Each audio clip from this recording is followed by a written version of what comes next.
Okay, let's start with a massive question. Are you really in control of your life? It's something people have argued about for centuries, and for you, it's a huge topic for your AQA Paper 3 exam. In this explainer, we are going to dive head first into the free will and determinism debate. By the end, you'll have all the concepts, the key studies, and the evaluation points you need to absolutely smash this tricky subject.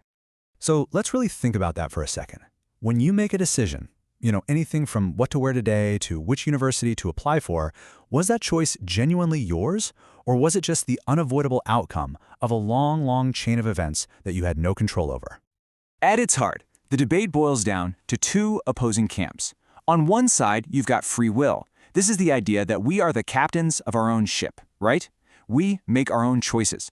But on the other side, you have determinism, which argues our lives are more like a train on a fixed track.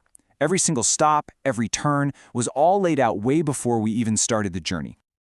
Now, here's where it gets interesting and where you can pick up some serious marks in your exam. Determinism isn't just one single simple idea. It's actually more of a spectrum with different flavors and different levels. Let's unpack them. So try to picture it like a line. At one extreme end, you've got hard determinism.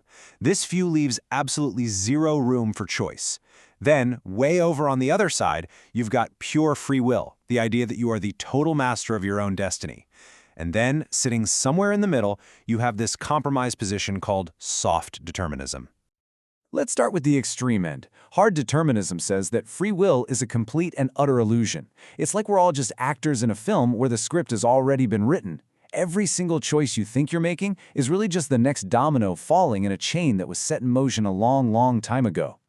Soft determinism, which you'll also see called compatibilism, tries to find a middle ground. It says, okay, yes, our behavior is definitely influenced by things like our genes and our environment, but, and this is a big but, it argues we still have the freedom to choose from a limited menu of options. You might be predisposed to be a certain way, but you still make the final call.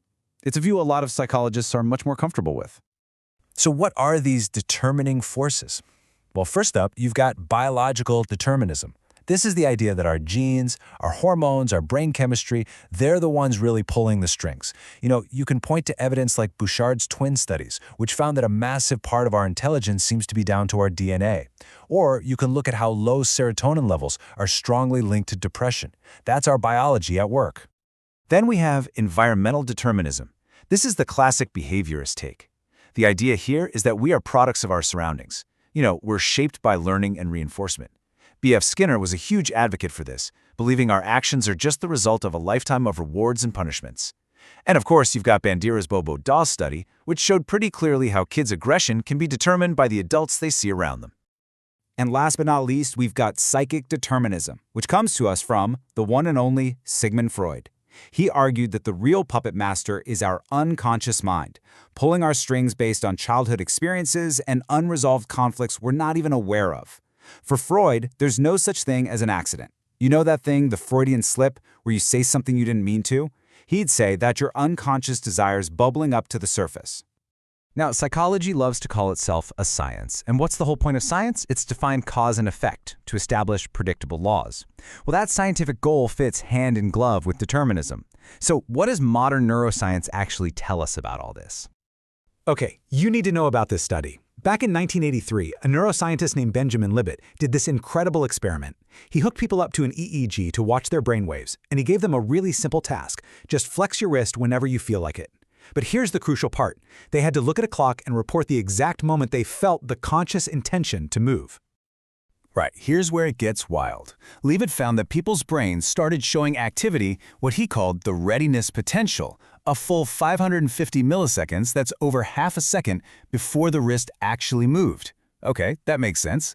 But then came the shocker. Here it is. People only reported being aware of their decision to move at around 200 milliseconds before the action.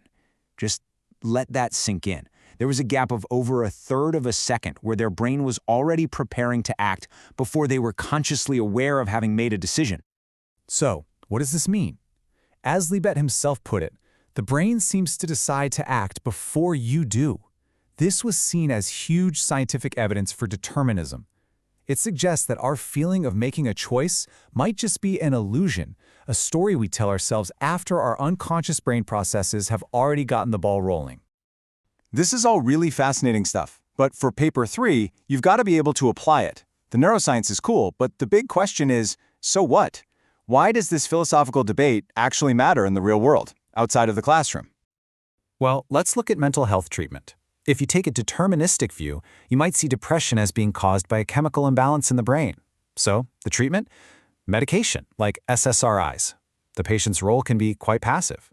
But if you're coming from a free will perspective, you might focus on empowering the person to make different choices and take control of their life, which is the whole basis of humanistic, person-centered therapy.